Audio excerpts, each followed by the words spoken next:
ಇವತ್ತು ಪತ್ರಿಕಾಗೋಷ್ಠಿಯನ್ನ ಕರೆದಿರ್ತಕ್ಕಂಥ ಮುಖ್ಯ ಉದ್ದೇಶ ಏನು, ಇವತ್ತು ರಂಗಭೂಮಿ ಕಲಾವಿದರು ಇತಿಹಾಸ ಪುಟಗಳಲ್ಲಿ ತನ್ನದೇ ಆಗಿರ್ತಕ್ಕಂಥ ಛಾಪನ್ನ ಮೂಡಿಸಿ ಏನು ಇವತ್ತು ಟೆಕ್ನಾಲಜಿ ಬೆಳೆದಂತೆಲ್ಲ ಏನು ಇವತ್ತೆಲ್ಲ ನಡೀತಾ ಇದೆ, ಅದರ ಹಿಂದೆ ಏನೂ ಇರಲಿಲ್ಲ. ಬರೀ ನಾವು ನಾಟಕಗಳ ಮುಖಾಂತರ ಹಳ್ಳಿಗಳಲ್ಲಿ ನಗರಗಳಲ್ಲಿ ನಾಟಕಗಳ ಮುಖಾಂತರ ಲೈವ್ ಪ್ರದರ್ಶನವನ್ನ ತುಂಬಾ ಅಚ್ಚುಕಟ್ಟಾಗಿ ನೀಟಾಗಿ ರಂಗಭೂಮಿ ಕಲಾವಿದರು ನಾಟಕಕಾರರು ಕೊಡ್ತಾ ಇದ್ರು. ಅದನ್ನೆಲ್ಲ ನಾವು ನೀವು ಮತ್ತೆ ಜನತೆ ಎಲ್ಲಾನು ಕೂಡ ನೋಡಿರ್ತಕ್ಕಂಥದ್ದೇ. ಆದ್ರೆ ಎಲ್ಲೋ ಒಂದ್ ಕಡೆ ಇವತ್ತು ಆ ಒಂದು ಕಲಾವಿದರ ಬದುಕು ಎಲ್ಲೋ ಒಂದ್ ಕಡೆ ಇವತ್ತು ಸಂಕಷ್ಟದಲ್ಲಿದೆ. ಅದ್ರ ಬಗ್ಗೆ ಯಾರನ್ನು ಕೂಡ ಅರಿವು ಮೂಡಿಸ್ಕೊಂತ ಇಲ್ಲ. ಅದು ಸರ್ಕಾರಗಳಾಗ್ಬೋದು ಅಥವಾ ಜನತೆನೂ ಕೂಡ ಎಲ್ಲೋ ಒಂದ್ ಕಡೆ ಇದರಿಂದ ದೂರ ಆಗ್ತಾ ಇದ್ದಾರೆ. ದಯವಿಟ್ಟು ಅದಾಗಬಾರ್ದು ಅಂತ ಹೇಳ್ಬಿಟ್ಟು ನಾನು ಜನತೆಯಲ್ಲಿ ಮನವಿ ಮಾಡ್ಕೊಳ್ತೀನಿ. ಯಾಕಂದ್ರೆ ರಂಗಭೂಮಿ ಕಲಾವಿದರು ಇವತ್ತು ಅವರು ಹೊಟ್ಟೆಪಾಡಿಗಾಗಿ ಬೇರೆ ಬದುಕಿಲ್ಲ ಅವ್ರದ್ದು. ಎಲ್ಲೋ ಒಂದ್ ಕಡೆ ನಾಟಕವನ್ನ ರಂಗಭೂಮಿ ಕಲೆಯನ್ನ ಪ್ರದರ್ಶನ ಮಾಡಿ ಅದರಿಂದ ಜೀವನ ಮಾಡಿ ಅವ್ರ ಹೆಂಡತಿ ಮಕ್ಕಳನ್ನ ಪೋಷಣೆ ಮಾಡಿ ಸಾಕ್ತಕ್ಕಂಥದ್ದು ಬಿಟ್ರೆ ಅವ್ರದ್ದು ಬೇರೆ ವೃತ್ತಿ ಉದ್ಯೋಗ ಯಾವುದು ಕೂಡ ಖಂಡಿತ ಇರಲ್ಲ. ಆಮೇಲೆ ಎಷ್ಟು ಆಕ್ಟಿವ್ ಆಗಿರ್ತಾರೆ ಅಂದ್ರೆ ಅವ್ರು ನೋಡಿದ್ರೆ ನಮ್ಗೆ ಖುಷಿ ಆಗ್ತದೆ. ಇಂಥ ಒಂದು ಕಲಾವಿದರ ಬದುಕು ಹಸನಾಗ್ಲಿ ಅಂತ ಹೇಳ್ಬಿಟ್ಟು ಇವತ್ತು ನಾವು ಕೋರ್ಕೊಳ್ತಾ, ಇವತ್ತು ದಿನಾಂಕ 8/4/2026 ಬುಧವಾರ ಸಂಜೆ 6:30ಕ್ಕೆ ಕನ್ನಡ ಭವನದಲ್ಲಿ, ನಮ್ಮ BB ರಸ್ತೆ ಕನ್ನಡ ಭವನ ಇದೆಯಲ್ವಾ ಹೊಸದಾಗಿರ್ತಕ್ಕಂಥದ್ದು, ಅಲ್ಲಿ ಮುದುಕನ ಮದುವೆ ಹಾಸ್ಯ ನಾಟಕ ಒಂದು ಪ್ರದರ್ಶನ ಮಾಡ್ತಾ ಇದ್ದಾರೆ ಇವರು ಎಂಟೈರ್ ಟೀಮು. ಇವೆಲ್ಲ ಕೆಲವರೆಲ್ಲ ಬಂದಿಲ್ಲ, ಇವಾಗ ಅಲ್ಲಿ ಇಲ್ಲಿ ಬಿಸಿ ಇದ್ದಾರೆ ಅವರು. ಸೊ ಹಾಗಾಗಿ ಅವತ್ತು ಬಂದು ಸಂಜೆ ಒಂದು ನಾಟಕವನ್ನ ಪ್ರದರ್ಶನ ಮಾಡ್ತಾ ಇದ್ದಾರೆ, ರಂಗಭೂಮಿಯ ನಾಟಕವನ್ನ, ಮುದುಕನ ಮದುವೆ ಹಾಸ್ಯ ನಾಟಕ. ಹಾಗಾಗಿ ದಯವಿಟ್ಟು ನಾನು ಚಿಕ್ಕಬಳ್ಳಾಪುರ ಹಾಗೂ ಚಿಕ್ಕಬಳ್ಳಾಪುರ ಜಿಲ್ಲೆ ಜೊತೆಗೆ ಬೆಂಗಳೂರು ಗ್ರಾಮಾಂತರ ಸುತ್ತಮುತ್ತಲು ಇರ್ತಕ್ಕಂಥವ್ರು ಯಾರೇ ಆಗ್ಲಿ ದಯವಿಟ್ಟು ಕೂಡ ಈ ಒಂದು ಮುದುಕನ ಮದುವೆ ಹಾಸ್ಯ ನಾಟಕವನ್ನ ದಯವಿಟ್ಟು ಕೂಡ ಬಂದು ನೋಡಿ. ಮತ್ತೆ ಇವ್ರು ಯಾವುದೇ ರೀತಿಯಲ್ಲಿ ಅಲ್ಲಿ ಫೀಸ್ ಕೂಡ ಅವರು ಸಹಾಯಧನ ಅಂತ ಹಾಕಿದ್ದಾರೆ, ಶುಲ್ಕ ಇಷ್ಟು ಅಂತ ಹಾಕಿಲ್ಲ. ಅಂದ್ರೆ ಅವ್ರ ವ್ಯಕ್ತಿತ್ವನ ನಾವು ಇವತ್ತು ಅರ್ಥಕೋಬೇಕಾಗಿದೆ. ಸಹಾಯಧನ ಅಂತ ಹಾಕಿದ್ದಾರೆ ಅಂದ್ರೆ ನಾವೇನೋ ಒಂದಷ್ಟು ಕೊಟ್ರೆ ಅದನ್ನ ಒಂದು ಮಡ್ಕೊಂಡು ಏನೋ ಜೀವನ ಮಾಡೋದಕ್ಕೆ ಅಂತ ಹೇಳ್ಬಿಟ್ಟು ಸಹಾಯಧನ ಏನಾದ್ರು ನಿಮ್ ಕಡೆಯಿಂದ ಕೊಡಿ ಅಂತ ಹೇಳ್ಬಿಟ್ಟು ಇವತ್ತು ಕೇಳಿದಾರೆ, ಅಷ್ಟು ಬಿಟ್ರೆ ಬೇರೆ ಇನ್ನೇನಿಲ್ಲ. ಹಾಗಾಗಿ ಇವತ್ತು ರಂಗಭೂಮಿ ಕಲಾವಿದರು ನಾನು ಆಗ್ಲೇ ಹೇಳ್ದಂಗೆ ತುಂಬಾ ಸಂಕಷ್ಟದಲ್ಲಿದ್ದಾರೆ, ಕಷ್ಟದಲ್ಲಿದ್ದಾರೆ. ಇಂಥವ್ರಿಗೆ ನಾವು ಪ್ರತಿಯೊಬ್ಬರೂ ಕೂಡ ಪ್ರೋತ್ಸಾಹ ನೀಡಿ ಒಂದು ಇವರ ಒಂದು ಬದುಕುಗಳನ್ನ ಹಸನಾಗ್ಲಿಕ್ಕೆ ವಿಶೇಷವಾಗಿ ಇವತ್ತು ಸಾರ್ವಜನಿಕರಲ್ಲಿ ನಾನು ಮನವಿ ಮಾಡ್ಕೊಳ್ತಾ ಇದ್ದೀನಿ. ದಯವಿಟ್ಟು ಬುಧವಾರ ಸಂಜೆ 8ನೇ ತಾರೀಕು ತಾವು ಎಲ್ಲೇ ಇರಿ ಬಂದು ಈ ಶೋ ಅನ್ನ ನೋಡಿ ಯಶಸ್ವಿಗೊಳಿಸ್ಕೊಳ್ಬೇಕು ಅಂತ ಹೇಳ್ಬಿಟ್ಟು ಕನ್ನಡ ಭವನದಲ್ಲಿ ನಾನು ಮನವಿ ಮಾಡ್ಕೊಳ್ತಾ ಇದ್ದೀನಿ ಸಾರ್ವಜನಿಕರಲ್ಲಿ. ಜೊತೆಗೆ ಯುವ ಜನತೆಗೂ ಕೂಡ ನಾನು ಮನವಿ ಮಾಡ್ಕೊಳ್ತಾ ಇದ್ದೀನಿ. ಆಮೇಲೆ ಜೊತೆಗೆ ಕುಟುಂಬ ಮಕ್ಕಳನ್ನೂ ಕೂಡ ಕರ್ಕೊಂಬಂದು ಈ ಒಂದು ಶೋನ ತೋರಿಸಿ. ಯಾಕೆಂದ್ರೆ ಇವತ್ತು ಏನಾಗ್ತಾ ಇದೆ ಅಂದ್ರೆ ನಾವೆಲ್ಲ ನೀವು ನೋಡ್ದಂಗೆ ಬರೀ ನಾವು ಏನಾಗ್ತಾ ಇದೆ ಟಿವಿಗಳಲ್ಲಿ ಮತ್ತೆ ಯಾವ್ದೋ ಫಿಲಿಂ ಶೋಗಳಲ್ಲಿ ದೊಡ್ಡ ದೊಡ್ಡ ಮಾಲ್ಗಳಲ್ಲಿ ನಾವು ಇವತ್ತು ಯಾವ್ದೋ ರೀಲ್ಸ್ ಮುಖಾಂತರ ಮಾಡಿರ್ತಕ್ಕಂಥದನ್ನ ಇವತ್ತು ನಾವು ನೋಡಿ ಎಂಜಾಯ್ ಮಾಡ್ತಾ ಇದೀವಿ. ಆದ್ರೆ ಇವರು ಲೈವ್ ಅಲ್ಲಿ ತುಂಬಾ ಅಚ್ಚುಕಟ್ಟಾಗಿ ನೀಟಾಗಿ ಹಾಸ್ಯಭರಿತವಾಗಿ ಮೊನ್ನೆ ಚನ್ನಗೌಡ ಅಂತ ಹೇಳಿ ಇದೇ ಕನ್ನಡ ಭವನದಲ್ಲಿ 2 ತಿಂಗಳ ಹಿಂದ್ಗಡೆ ಶೋ ನಡೆಸ್ಕೊಟ್ರು. ನಾವು ಎಂಟೈರ್ ಫ್ಯಾಮಿಲಿ ಹೋಗಿದ್ವಿ.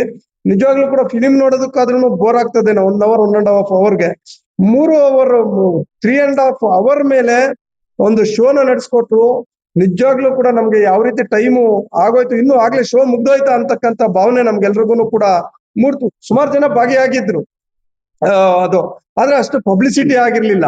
ಆದ್ರೆ ಈ ಬಾರಿ ನಾವೇ ಹೇಳಿದ್ವಿ, ಒಂದಷ್ಟು ನಿಮ್ಮ ಪತ್ರಿಕೆ ಹಾಗೂ ಮಾಧ್ಯಮಗಳ ಮುಖಾಂತರ ಅವರ ನಾನು ಆಗ್ಲೇ ಹೇಳ್ದಂಗೆ ಅವರ ಹೊಟ್ಟೆಪಾಡು ಬದುಕು ಜೀವನ ಸಾಗಿಸೋದಕ್ಕೋಸ್ಕರ ನಿಮ್ಮಗಳ ಒಂದು ಸಹಕಾರದೊಂದಿಗೆ ಒಂದು ಎಂಟೈರ್ ಚಿಕ್ಕಬಳ್ಳಾಪುರ ಜಿಲ್ಲೆ ಹಾಗೂ ಬೆಂಗಳೂರು ಗ್ರಾಮಾಂತರ ಜಿಲ್ಲೆಗೆ ಒಂದು ಈ ಸುತ್ತಮುತ್ತಲಲ್ಲಿ ಇರ್ತಕ್ಕಂಥವ್ರಿಗೆ ಮೆಸೇಜ್ ತಲುಪಿ ಈ ಒಂದು ಶೋಗೆ ಬಂದು ಆಗಮಿಸಿ ಮತ್ತೆ ಒಂದು ಪರಂಪರೆ, ನಮ್ಮ ಒಂದು ಪೌರಾಣಿಕ ಒಂದು ಪರಂಪರೆ, ನಾಟಕ ಪರಂಪರೆ ಪೌರಾಣಿಕ ಒಂದು ಇದನ್ನ ಮಕ್ಕಳಲ್ಲಿ ಹಾಗೂ ಯುವಜನತೆಯಲ್ಲಿ ನಾವು ಬೆಳೆಸ್ತಕ್ಕಂಥ ಆದ್ಯ ಕರ್ತವ್ಯ ನಮ್ಮ ಮೇಲಿದೆ ಅಂತ ನನಗಂತೂ ಅನಿಸ್ತದೆ. ಹಾಗಾಗಿ ದಯವಿಟ್ಟು ಕೂಡ ಈ ಶೋಗೆ ಯಾವುದೇ ರೀತಿಯಲ್ಲೂ ಕೂಡ ತಪ್ಪದೆ ಈ ಒಂದು 8ನೇ ತಾರೀಕು ನಡೀತಾ ಇರ್ತಕ್ಕಂಥ ಕಾರ್ಯಕ್ರಮವನ್ನ ದಯವಿಟ್ಟು ಕೂಡ ಆಗಮಿಸಿ ನಿಮ್ಮ ಕೈಲಾದಂತ ಒಂದು ಸಹಾಯಧನವನ್ನ ನೀಡೋ ಮುಖಾಂತರ ಈ ಶೋನ ಯಶಸ್ವಿಗೊಳಿಸಿಕೊಡ್ಬೇಕು ಅಂತ ಹೇಳ್ಬಿಟ್ಟು ನಿಮ್ಮ ಮಾಧ್ಯಮ ಹಾಗೂ ಪತ್ರಿಕೆ ಮೂಲಕ ನಾನು ಜನರಲ್ಲಿ ಮನವಿ ಮಾಡ್ಕೊಳ್ತಾ ಇದ್ದೀನಿ. ದಯವಿಟ್ಟು ಕೂಡ ತಪ್ಪದೆ ಈ ಶೋ ಅನ್ನ ನೋಡಿ ಮತ್ತೆ ಅವರ ಬದುಕುಗಳು ಹಸಿನಾಗ್ಲಿಕ್ಕೆ ದಯವಿಟ್ಟು ಕೂಡ ನಿಮ್ಮ ಸಹಕಾರ, ಜನತೆ ಸಾರ್ವಜನಿಕರ ಸಹಕಾರ ಯುವಜನತೆಯ ಸಹಕಾರ, ಎಲ್ಲರ ಸಹಕಾರ ಇರ್ಲಿ ಅಂತ ಹೇಳ್ಬಿಟ್ಟು ಈ ಮೂಲಕ ನಾನು ಮನವಿಯನ್ನ ಮಾಡ್ಕೊಳ್ತಾ ಇದ್ದೀನಿ ಸರ್. ಓಬಳೇಶ್ ಅಂತ, ಚಿತ್ರದುರ್ಗ ಜಿಲ್ಲೆ ಹುಣಸೆಕೇಟೆ ಗ್ರಾಮದಲ್ಲಿ ಒಂದು ಬಡ ಕುಟುಂಬದಲ್ಲಿ ಹುಟ್ಟಿ ಬಂದವನು ನಾನು. 1969ನೇ ಇಸ್ವಿಯಿಂದ ಈ ರಂಗಭೂಮಿಯಲ್ಲಿ ನಾನು ತೊಡಗಿಕೊಂಡೆ. ಹಾಗಾಗಿ ಕಲೆಯನ್ನೇ ಅದನ್ನು ನಂಬ್ಕೊಂಡು ಬಂದೆ. ಅದನ್ನ ಬಿಟ್ಟು ನನಗೇನು ಗೊತ್ತಿಲ್ಲ. ನಾನು ಕೇವಲ ಓದಿರೋದು 4ನೇ ಕ್ಲಾಸ್ ಮಾತ್ರ. ಆದ್ರೆ ಅದೇನೋ ಆ ಕಲೆ ನನ್ನಲ್ಲಿ ಸೇರಿತು. ಆ ಕಲೆ ಉಳಿಸ್ಕೊಂಡು ಇವತ್ತು ನಾನು 1986ನೇ ಇಸ್ವಿಯಲ್ಲಿ ಸ್ವಂತ ಕಂಪನಿನ ಕಟ್ಟಿದೆ. ಸ್ವಂತ ಕಂಪನಿ ಕಟ್ಟಿ ಕುಮಾರೇಶ್ವರ ನಾಟಕ ಸಂಘ ಹುಣಸೆಕಟ್ಟೆ ಚಿತ್ರದುರ್ಗ ಜಿಲ್ಲೆ ಎಂಬ ನಾಟಕವನ್ನು ಸ್ಥಾಪನೆ ಮಾಡಿ 1986ರಲ್ಲಿ ಇಡೀ ಕರ್ನಾಟಕ ರಾಜ್ಯದಾದ್ಯಂತ ಜಿಲ್ಲಾ ಇರಬಹುದು, ತಾಲೂಕು ಮಟ್ಟ ಇರಬಹುದು, ಹೋಬಳಿ ಮಟ್ಟ ಇರಬಹುದು, ಗ್ರಾಮಗಳಿರಬಹುದು, ಎಲ್ಲ ಕಡೆ ನಾಟಕದ ಕಂಪನಿಯನ್ನು ಮಾಡಿ ಸುಮಾರು ಜನಗಳಿಗೆ, ಸಾವಿರಾರು ಜನಗಳಿಗೆ ನಾನು ತರಬೇತಿ ಕೊಟ್ಟಿದ್ದೇನೆ. ಒಂದು 100 ನಾಟಕಗಳನ್ನು ಅಭಿನಯಿಸಿದ್ದೇನೆ. ಕಲೆ ಬಿಟ್ಟರೆ ನನಗೇನು ಗೊತ್ತಿಲ್ಲ. ನಾನು 1979 ಮಾರ್ಚ್ 8ರಲ್ಲಿ ನನ್ನ ಧರ್ಮಪತಿಯಾದಂಥ ಶ್ರೀಮತಿ ಮಂಜುಳಾ ಅವರನ್ನ ನಾನು ಮದುವೆ ಮಾಡಿಕೊಂಡೆ. ಅದು ಚಿತ್ರದುರ್ಗದ ಇತಿಹಾಸ ಒಂದು ಆದಂಥ, ಮದಕರಿ ನಾಯಕನ ಇತಿಹಾಸ ಆದಂಥ ಕುಮಾರಸ್ವಾಮಿ ಅಂತ ಹೆಸರಿದ್ದಾರೆ, ತಾವೆಲ್ಲ ಗೊತ್ತಿದ್ದರು. ಅವ್ರಿಗೂ ಕೂಡ ರಾಜ್ಯ ಪ್ರಶಸ್ತಿ ಬಂದಿದೆ. ಅವ್ರ ಅಕ್ಕನ ಮಗಳನ್ನ ನಾನು ಮದುವೆ ಆದೆ 1979 ಮಾರ್ಚ್ 8ರಲ್ಲಿ. ಆ ಮಾರ್ಚ್ 8ರಲ್ಲಿ ಮದುವೆ ಆದಾಗ ನಿಮ್ಮ ಚಿಕ್ಕಬಳ್ಳಾಪುರಕ್ಕೆ ಬಂದು ನಾನು ಕ್ಯಾಂಪ್ ಮಾಡಿದ್ದೆ, ಕುಮಾರೇಶ್ವರ ನಾಟಕ ಸಂಘ ಅಂತ. ಎಲ್ಲಿ ನಮ್ಮ ಜೂನಿಯರ್ ಕಾಲೇಜ್ ಡಿಒ ಆಫೀಸ್ ಹತ್ರ ಕಂಪ್ನಿ ಹಾಕಿದಾಗ ಸುಮಾರು ನಾಟಕಗಳು ಒಂದು 3-4 ತಿಂಗಳು ನಾಟಕ ಮಾಡಿದೆ. ಅಲ್ಲಿಂದ ಇಲ್ಲಿವರೆಗೂ ಜರ್ನಿ ಮಾಡ್ಕೊಂಡೇ ಬಂದಿದ್ದೀನಿ. ಈಗ ಕಲೆ ವಿಷಯ ನಶಿಸಿ ಹೋಗ್ತಾ ಇದೆ, ತಾವೆಲ್ಲ ತಮಗೆ ಗೊತ್ತಿದೆ. ಯಾಕಂದ್ರೆ ಈ ಟಿವಿಗಳು, ಈ ಮೊಬೈಲ್ಗಳು ಬಂದ್ಮೇಲೆ ನಾವು ಕಲಾವಿದರು ಬದುಕುವುದು ತುಂಬಾ ಕಷ್ಟವಾಗಿದೆ. ನನಗೆ 4 ಹೆಣ್ಣು ಮಕ್ಕಳು, ಒಬ್ಬ ಮಗ. ಆ ಜೀವನ ಈ ಕಲೆಯಿಂದಲೇ ಜೀವನ. ನನಗೆ ಬೇರೆ ಕಲೆ ಬಿಟ್ಟರೆ ನಮ್ಗೇನು ಗೊತ್ತಿಲ್ಲ. ಹಾಗಾಗಿ ಕಂಪ್ನಿ ಮಾಡಿದ್ದೆ. ಈಗ ಸ್ವಲ್ಪ ದಿನ ಕಂಪನಿ ನಿಲ್ಲಿಸಿದ್ದೇನೆ. ಬೆಂಗಳೂರಲ್ಲಿ 10 ವರ್ಷ ನಡೆಸಿದೆ. ಸ್ವಲ್ಪ ಕಲೆಕ್ಷನ್ ಕಡಿಮೆ ಆಯ್ತು, ಹಾಗಾಗಿ ನನಗೆ ವರ್ಕೌಟ್ ಆಗ್ಲಿಲ್ಲ. ಸ್ವಲ್ಪ ಚಿಕ್ಕಬಳ್ಳಾಪುರದಲ್ಲಿ ಹಿಂದೆ ಮಾಡಿದ್ದ ನೆನಪಿತ್ತು, ಹಾಗಾಗಿ ಅಭಿಮಾನಿಗಳು ಬೇಕಾದಷ್ಟು ಚೆನ್ನಾಗಿದ್ದಾರೆ. ಆದ್ರೆ ಸ್ವಲ್ಪ ಹೆಲ್ಪ್ ಆಗುತ್ತೆ ಅಂತ ಇಲ್ಲಿ ಒಂದು ನಾಟಕ ಇಟ್ಕೊಂಡೆ. ಅದರಂತೆ ಸ್ವಲ್ಪ ಮೊನ್ನೆ ಮಾಡಿದಾಗ ಸ್ವಲ್ಪ ಆಯ್ತು ಕಲೆಕ್ಷನ್. ನಮ್ಮ ಬ್ರದರ್ ತೀರ್ಕೊಂಡು ಹೋದ್ರೆ ಅಂತ ನಾನು ಹೆಚ್ಚಿಗೆ ಮಾಡಕ್ಕಾಗಲಿಲ್ಲ. ಹಾಗಾಗಿ ಅಭಿಮಾನಿಗಳು ಹೇಳ್ಕೊಂಡ್ರು, ತುಂಬಾ ನಾಟಕ ಚೆನ್ನಾಗಿ ಮಾಡ್ತೀನಿ, ಇನ್ನೊಂದು ಕಾರ್ಯಕ್ರಮ ಮಾಡಿಸಿ ನಿಮ್ಗೆಲ್ಲ ಅನುಕೂಲ ಆಗುತ್ತಂತ ನಮ್ಮ ಮಠಮಪ್ಪನವರು ಹೇಳಿದಾಗ ಆಯ್ತು, ಮತ್ತೊಂದು ಕಾರ್ಯಕ್ರಮ ಹಾಕೊಂಡೆ, ಮುದುಕನ ಮದುವೆ ಅಂತ. ಈಗ 8ನೇ ತಾರೀಕು ನಾನು ಇಟ್ಕೊಂಡಿದ್ದೇನೆ. ದಯವಿಟ್ಟು ತಾವೆಲ್ಲ 8ನೇ ತಾರೀಕಿಗೆ ಬಂದು ಕಲೆಗೆ ಮತ್ತು ಕಲಾವಿದರಿಗೆ ಪ್ರೋತ್ಸಾಹ ಕೊಡ್ಬೇಕಂತ ಕೇಳ್ಕೊಂತೀನಿ.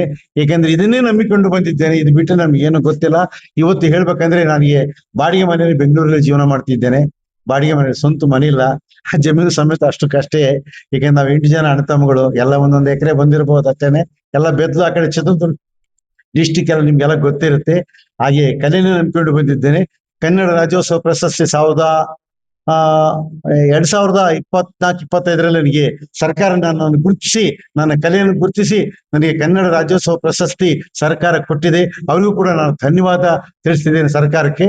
ಹೆಚ್ಚು ಪ್ರೋತ್ಸಾಹಿಸಿ ನೀವೆಲ್ಲ ನಮ್ಮ ನಾಟಕಕ್ಕೆ, ಕಲೆಗೆ, ಕಲಾವಿದರಿಗೆ ಪ್ರೋತ್ಸಾಹ ಕೊಡಬೇಕು. ಇದಕ್ಕೆ ಮೊದಲನೇದಾಗಿ ನಮ್ಮ ಮಠಮಪ್ಪನವರು ಇಲ್ಲಿ ಕರೆಸಿ, ನಿಮ್ಮ ಪತ್ರಕರ್ತ ಸಂಘದವರ ಅಧ್ಯಕ್ಷರಿರ್ಬೋದು, ಉಪಾಧ್ಯಕ್ಷರಿರ್ಬೋದು, ಕಾರ್ಯದರ್ಶಿಗಳಿರ್ಬೋದು, ಎಲ್ಲ ಸದಸ್ಯರುಗಳು, ಮೆಂಬರ್ಗಳು ಇರ್ಬೋದು, ನೀವೆಲ್ಲರೂ ಪ್ರೋತ್ಸಾಹ ಮಾಡುತ್ತೀರಂತ ನಾನು ನಂಬಿದ್ದೇನೆ. ಅದರಂತೆ ಇವತ್ತು ನಾನು ಬಂದಿರೋದು ಇಲ್ಲಿ ನಮ್ಮ ಮಠಮಪ್ಪರ ಕಡೆಯಿಂದ ಬಂದು ನಮ್ಗೆಲ್ಲ ಒಂದು ಪರಿಚಯ ಮಾಡಿಕೊಡ್ತಿದ್ದಾರೆ. ಅವರಿಗೆ ನಮ್ಮ ಮಠಮಪ್ಪನವರಿಗೆ ಮೊದಲನೇದಾಗಿ ನಾನು ಧನ್ಯವಾದ ತಿಳಿಸ್ತಿದ್ದೇನೆ. ನೀವೆಲ್ಲ ಪತ್ರಕರ್ತರು ಹೆಚ್ಚು ಪ್ರಚಾರ ಮಾಡಿ ಕಲೆ ಮತ್ತು ಕಲಾವಿದರನ್ನು ಉಳಿಸಿ ಬೆಳೆಸ್ಬೇಕಂತ ತಮ್ಮಲ್ಲಿ ನಾನು ವಿನಂತಿ ಮಾಡ್ಕೊಳ್ತೇನೆ. ಧನ್ಯವಾದಗಳು. ಬರ್ತಿದ್ರು ಒಂದೊಂದು ದಿನಕ್ಕೆ ನನಗೆ. ಯಾಕೆಂದ್ರೆ ನಾವು 25-30 ಜನ ಕಲಾವಿದರಿದ್ದೀವಿ. ಇದರಲ್ಲಿ ಅವ್ರ ಸಂಬಳ ಇರ್ಬೋದು, ಅವ್ರ ಜೀವನ ಇರ್ಬೋದು, ಅವ್ರ ಮಕ್ಕಳು ಮದುವೆಗೆ ಇರ್ಬೋದು, ನಮ್ಮ ಹತ್ರ ಸಹಾಯ ಕೇಳ್ತಾರ. ಅವ್ರು ನೀವು ಮಾಲೀಕರುಗಳಾದವ್ರು, ಕಂಪನಿ ಮಾಲೀಕರುಗಳಾದ ನೀವು ಏನಾದ್ರು ಸಹಾಯ ಮಾಡಿ ಅಂತ ಕೇಳಿದಾಗ ನಾವು ಅವ್ರ ಇದ್ರ ಮುಖಾಂತರ ನಾವು ಏನ್ ದುಡ್ಡು ಬರ್ತದೋ ಆ ದುಡ್ಡಲ್ಲಿ ಹೆಚ್ಚಿಗೆ ಅವ್ರಿಗೂ ಸ್ವಲ್ಪ ಕೊಡ್ತೀವಿ. ಇದರಲ್ಲಿ ಒಂದೊಂದು ನಮಗೂ ನಮ್ಮ ಜೀವನಕ್ಕೆ ಇಟ್ಕೊಂಡು ಅವ್ರಿಗೂ ಕೊಡ್ತೀವಿ. ಹಾಗಾಗಿ ನಮ್ಗೆ ಇಷ್ಟು ಬೇಕೇ ಬೇಕು. ಮೊದಲೆಲ್ಲ ನಾನು ಮಾಡ್ತಿದ್ದೆ, ಅಲ್ಲಿ 100 ರೂಪಾಯಿ ಆಣೆ ಎಲ್ಲ ಗೊತ್ತು ನಿಮ್ಗೆಲ್ಲ. ಯಾಕಂದ್ರೆ 72ರಿಂದ ರಂಗಭೂಮಿಗೆ ಇರೋದು ನಾನು. ಹಾಗಾಗಿ ಇಷ್ಟು ಬೇಕು ಖರ್ಚು. ಯಾಕಂದ್ರೆ ಇಷ್ಟು ಮಾಡಿದ್ರೆ ಮಾತ್ರ ನಮ್ಗೆ ವರ್ಕೌಟ್ ಆಗುತ್ತೆ. ಅದು ಒಂದು 25-30 ಸಾವಿರ ಉಳಿಬಹುದು, ಹೆಚ್ಚಿಗೆ ಉಳಿಸಕ್ಕಾಗಲ್ಲ. ಯಾಕಂದ್ರೆ ಪ್ರೋತ್ಸಾಹ ಬಹಳ ಕಡಿಮೆ ಸಿಗ್ತಿರೋದು. ಬಟ್ ಹಿಂದಿತ್ತು, ನಾವು 3-4 ಸಾರಿ ಕ್ಯಾಂಪ್ ಮಾಡಿದ್ವಿ. ಇಲ್ಲಿ ಕೋಲಾರ ಒಂದು 5-6 ಸಾರಿ ಕ್ಯಾಂಪ್ ಮಾಡಿದ್ವಿ. ವರ್ಷಾನುಗಟ್ಲೆ ಇದ್ದಿದ್ವಿ, ಅವಾಗೆಲ್ಲ ಪ್ರೋತ್ಸಾಹ ಸಿಕ್ತು. ಈಗ ಏನಪ್ಪಾ ಅಂದ್ರೆ ಒಂದು 20 ವರ್ಷದಿಂದ ಈಚೆ ಕಡಿಮೆ ಆಗ್ತಿದೆ ಹಣ ಪ್ರೋತ್ಸಾಹ. ಹಾಗಾಗಿ ಅದಕ್ಕೆ ಇಷ್ಟು ರೇಟ್ ಇಟ್ಟರು. ಮೊದಲೆಲ್ಲ 50 ರೂಪಾಯಿ 100 ರೂಪಾಯಿ ನಾಟಕ ಆಡ್ತಿದ್ವಿ. ಪರಿಸ್ಥಿತಿ ಹಿಂಗೈತೆ. ಎಲ್ಲದೂ ರೇಟ್ ಇದೆಯಲ್ಲ ನಿಮ್ಗೆಲ್ಲ ತಮ್ಗೆಲ್ಲ ಗೊತ್ತಿದೆ ಮಾಲೆಗಳಿಗೆ ಹೋದ್ರೆ ಇವತ್ತು 500 ರಿಂದ 1000 ರೂಪಾಯಿ ಐತೆ, ಒಂದ್ ಶೋಗೆ ಐತೆ. ಒಂದ್ ಮಾಲ್ ಇದೆ. ಕೊಡ್ಬೇಕು. ವರ್ಕೌಟ್ ಆಗಲ್ಲ ಅಣ್ಣ ಅದರಿಂದ ಇಟ್ಟಿದ್ದೆ. ಇಂಥವ್ರು ರಂಗಭೂಮಿ ಕಲಾವಿದರು. ಹೌದೌದು, ಯಾರು ಹೊಚ್ಕೋಗ್ತೀವಿ. ನಮ್ಮ ಚಿಕ್ಕಬಳ್ಳಾಪುರ ಜನತೆಯಲ್ಲಿ ಕೇಳ್ಕೊಳ್ಳೋದು ಏನಂದ್ರೆ, ಜಿಲ್ಲೆ ನಮ್ಮ ಚಿಕ್ಕಬಳ್ಳಾಪುರ ಜಿಲ್ಲೆ ಮತ್ತು ಬೆಂಗಳೂರು ಗ್ರಾಮಾಂತರ ಜಿಲ್ಲೆಗಳು ಇರಬಹುದು.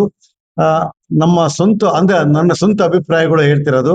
ಯಾಕಂದ್ರೆ ಈ ಕಲೆಯನ್ನ ನಂಬಿಕೊಂಡು ಬಂದಿದ್ದೇವೆ, ಇದರಿಂದ ನಮ್ಗೇನು ಹೊಟ್ಟೆ ತುಂಬುತ್ತಿಲ್ಲ.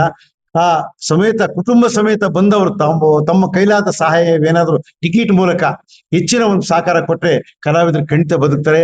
ನಮ್ಮ ಫ್ಯಾಮಿಲಿ, ನಮ್ಮ ಮಕ್ಕಳು ಬದುಕ್ತಿವಿ. ತಮ್ಮ ಹೆಸರು ಕೂಡ ನಾವ್ ಹೇಳ್ಕೊಂತೀವಿ ಅಂತ ಇಷ್ಟಪಡಕ್ ನಾನು ಮಾತಾಡ್ತಿದ್ದೇನೆ. ದಯವಿಟ್ಟು ಒಂದ್ ಸ್ವಲ್ಪ ಸಹಕಾರ ಮಾಡ್ಬೇಕು. ಸ್ವಲ್ಪ ಆದಷ್ಟು ಬೇಗ ನಾವು ಕಮ್ಮಿ ಮಾಡ್ತೀವಿ ಫ್ಯಾಮಿಲಿ ಸಮೇತ ಬಂದಾಗ. ಮಕ್ಕಳಿಗೆ ಈಗ 200 ಇರೋದು ಅಷ್ಟು ಕಮ್ಮಿ. ಎಷ್ಟು ಸಾಧ್ಯ ಆಗುತ್ತೆ ಅಷ್ಟು ಕಮ್ಮಿ ಮಾಡಿ ಅವ್ರನ್ನ ಒಳಗಡೆ ಕಳ್ಸಕ್ಕೆ ಏರ್ಪಾಡು ಮಾಡ್ತೀವಿ.